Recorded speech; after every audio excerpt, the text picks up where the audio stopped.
Have you ever realized that the most important person can become a stranger overnight? And a stranger can also become the most important person overnight. It is very hard to understand or hard to accept. But if you understand it and accept that fact that people change, you'll not meddle in other people's lives. And you'll not depend too much on people around you. Be wise. And there are things I told you guys, and you thought it was a joke. Now you can see it is not a joke. Sindio? Niliwaambia tutapanga maneno kabisa na hakuna mtu atakuwa loser kwa hii kitu. Tutapanga ndio kila mtu apate kasehemu kidogo ndio tuende mbele. Sindio? Si nilisema pale kwa soko. Amuku niamini siku hiyo, lakini sasa maneno inaendelea namna hiyo. So na tunaomba Mungu ikae namna hiyo. Because I remember very well, I told you that time that we want to unify the country. We want to work together towards the unity of Kenya. And that is important to all of us, you know, and there is space for all of us in Kenya. You do not win by making others lose. We want a win-win outcome for all of us. We all want to be winners because those in the opposition must mean well for Kenya. Those in government must mean well for Kenya. But there are no citizens who are in the opposition or Kenyans who are in the other side. It is only these leaders who have a job to do something in parliament. But all Kenyans are on the same side. We belong to one nation and we have one goal to make Kenya a great country. Welcome back to Havana Media. My name is Boniface Owino and I'm going to be your host for today. It's a very good evening that we're enjoying the weather and all that is happening. And we thank God for everything that is happening in our lives all over the world and in our country too. So in as much as we are talking about our Raila Amolo Odinga vying or Raila Amolo Odinga working so hard to be the chairman of the African Union and also talking about William Ruto together with Raila Amolo Odinga joining hands to make sure that Raila gets the post, and also talking too much on about the meeting between Raila Amolo Odinga together with William Ruto and Museveni in Uganda. There is something that we also have to talk about. There is a question that I want us to ask ourselves. However much this question can be easy, it is also very difficult, depending on how you understand it or depending on how you are going to take it. One question that I would like us to talk about in the comment section, number one, is this. Question number one. Do you think William Samoei Ruto can win the 2027 general election and become the Kenyan president without the help of Mount Kenya region? That is question number one. Question number two. Do you think Azimio la Umoja minus Raila Amolo Odinga can defeat William Samoei Ruto in 2027 general election? And if yes, who is he that can defeat William Ruto? If no, why do you think so? Those are the two questions that I'm throwing to you. As a viewer, you can give me your reasons, your point of view at the comment section. And then now, this is my topic or this is my question. Now, this is the biggest question. Looking at this situation right now, I've come to realize something that, and I also think that maybe those who are following keenly on politics and the move that the leaders are making, you've realized that William Ruto is not concentrating too much on Mount Kenya like he used to do before. We know very well that for William Ruto to become the president of Kenya in 2022 general election, he majored too much in Central and Rift Valley, whereby it was only in Central, in Mount Kenya, that he garnered a lot of votes. But now that thing has come to change. Now the big question is, why do you think that William Samoei Ruto has suddenly changed his mind away from Mount Kenya region, and is now concentrating too much on the Western region? Why do you think so? Looking at the behavior of Kenya region, it looks like, or it seems like they have already rebelled against William Ruto. But William Ruto is not even bothered about it. Instead, he's continuing to deal with his own things. He's doing his own things. We know very well that Mount Kenya region has rebelled against William Ruto, and they no longer need or they no longer want anything to do with William Ruto. And William Ruto is not even bothered to go there and maybe apologize where he went wrong, or is not even bothered to go and maybe ask them what is the problem. He's moving on with his work. So there's some of this why I think that William Ruto has even lost hope. He's not even bothered with the people of Mount Kenya. One sign which shows that William Ruto is moving away from the people of Mount Kenya is this.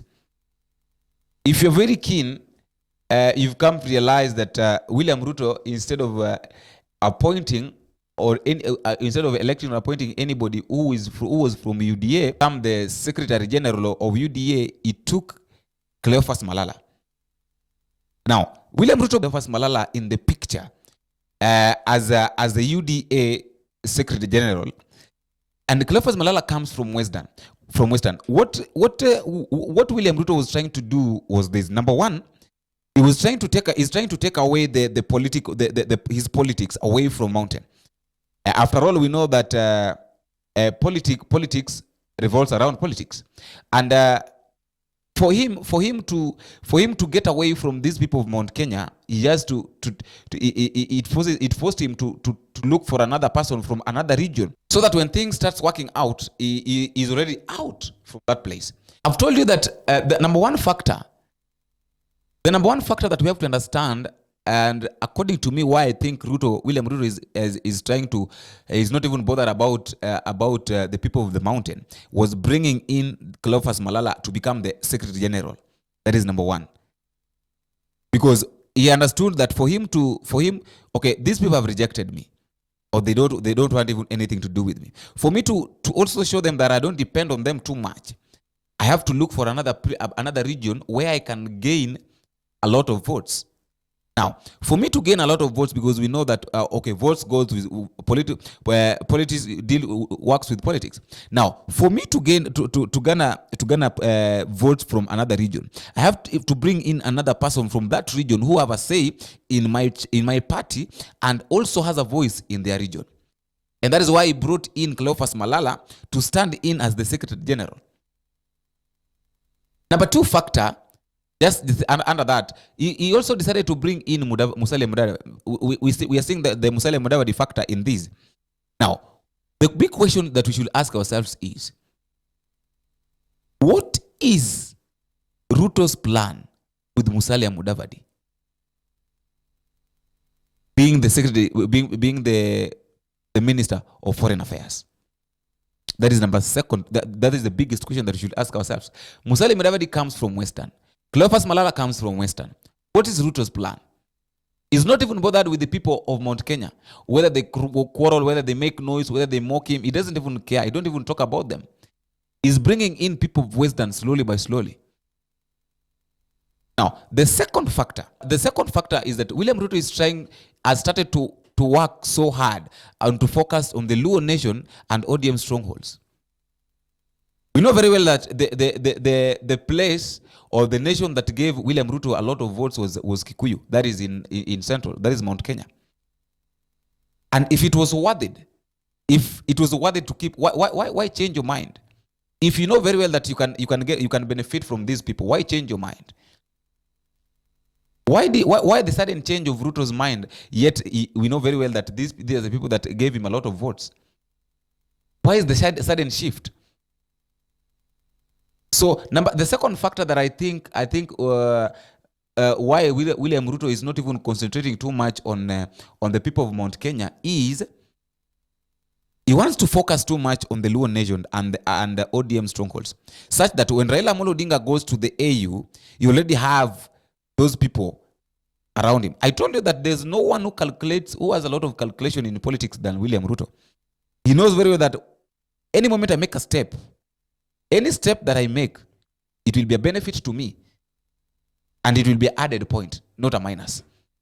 So even when he's not concentrating on the people on the mountain, he knows very well that at the end of the day, Mudavadi comes from Western, Cleophas Malala comes from Western, Wetangula, who is the speaker, comes from Western. So I already have the people who are coming from Western region within me. So that even if I lose the votes from Central or from Mount Kenya, I already have the votes from Western.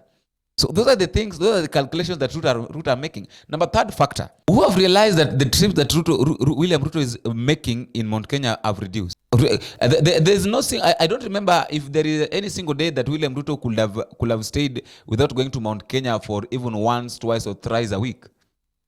But right now things have changed. Even 1 month can end without William Ruto going to Mount Kenya. Why do you think so?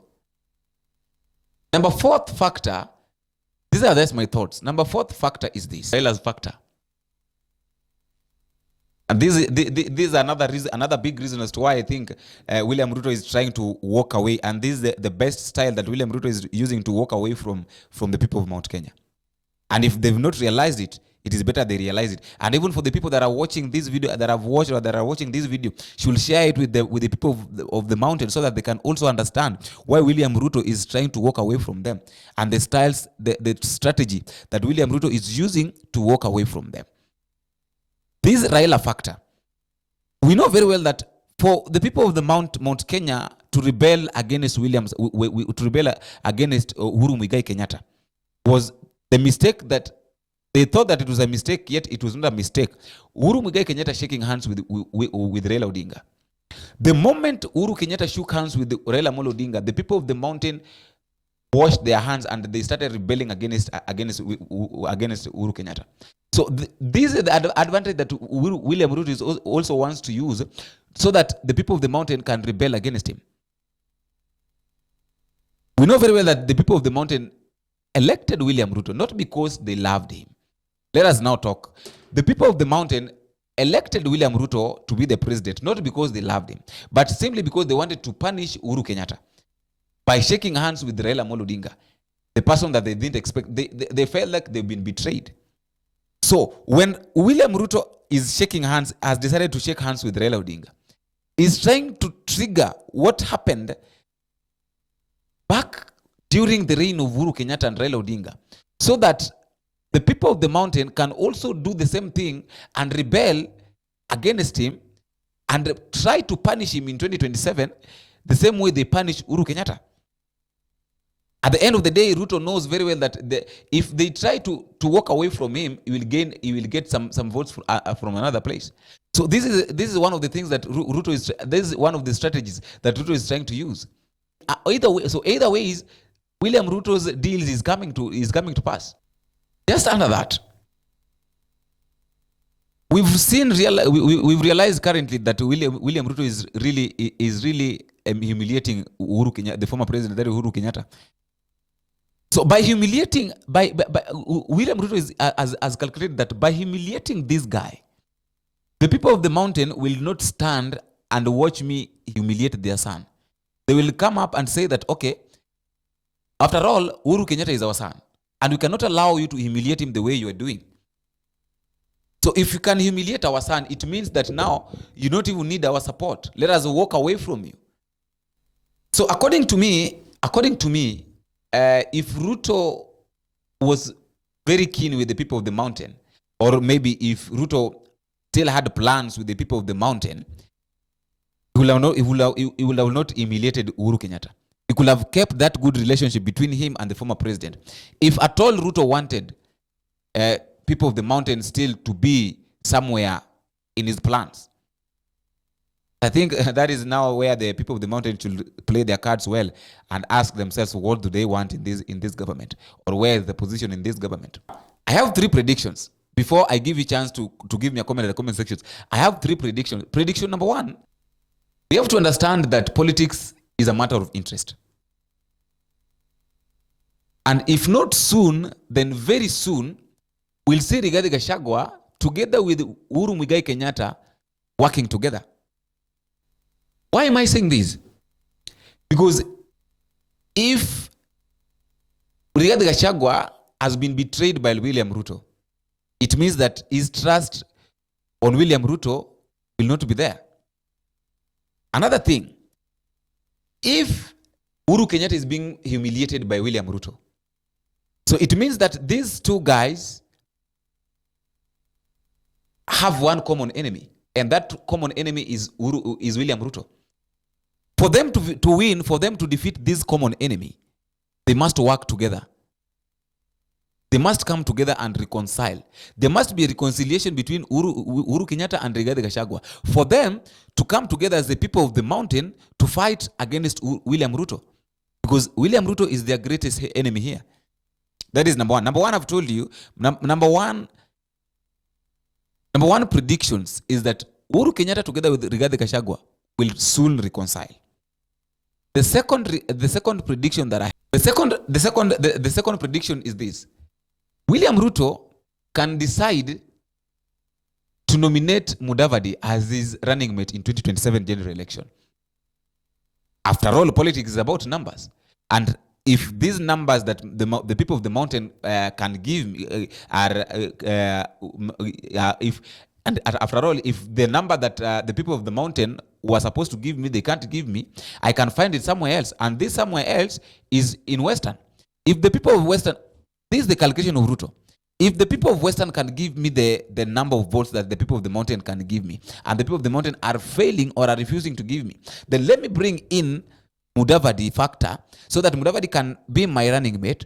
And after being my running mate, I get the votes from Western. Because after all, the people of Western knows very well that if Mudavadi become the deputy president, there will be added point to them. It will be a plus to them too.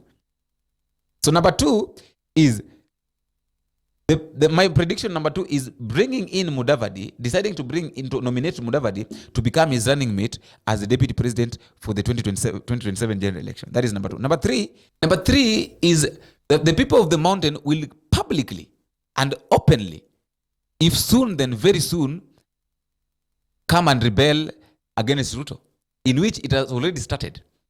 Now they will come publicly and rebel against Ruto, maybe to support us, and yet he's not even supporting us. What should we do with him? The only thing that we can do is rebel. And the only option after rebelling, the only option that we have is either we bring in another person, is either we nurture our person. If Rigathi Gachagua will decide to stand to vie for the presidency, we elect our own, or our own gives us another a person to elect. But bringing in William Ruto as an option, or bringing in William Ruto in, will not be very easy. It's either we have another option or support Kalonzo Musyoka. Because if you realize the reason as to why the people of the mountain elected William Ruto, it is not because they loved him. William Ruto was elected by the people of the mountain simply because they wanted to punish Uhuru Kenyatta for working hand in hand with Raila Amolo Odinga, in which it has turned now that they are regretting why they punished Uhuru Kenyatta, because it was not a punishment to Uhuru Kenyatta, but it was a punishment to them. So those are just my points. That's my views. Why is it that William Ruto has turned his face against the people of the mountain, and the people of the mountain have really realized what is going on? Or they are concentrating too much on Raila Odinga being the chairman of the African Union without knowing that William Samoei Ruto has turned or is turning his face against them as time goes by. I'm giving you time to let us meet at the comment section. Let us chit chat at the comment section so that you can also give me your comment, your point. But if it is the first time that you're watching this video, you can run to the subscription area, click the subscribe button, like, share, and comment, and all shall be well. And also, let us meet in the next video if it is possible. My name is Boniface Owino. Bye-bye.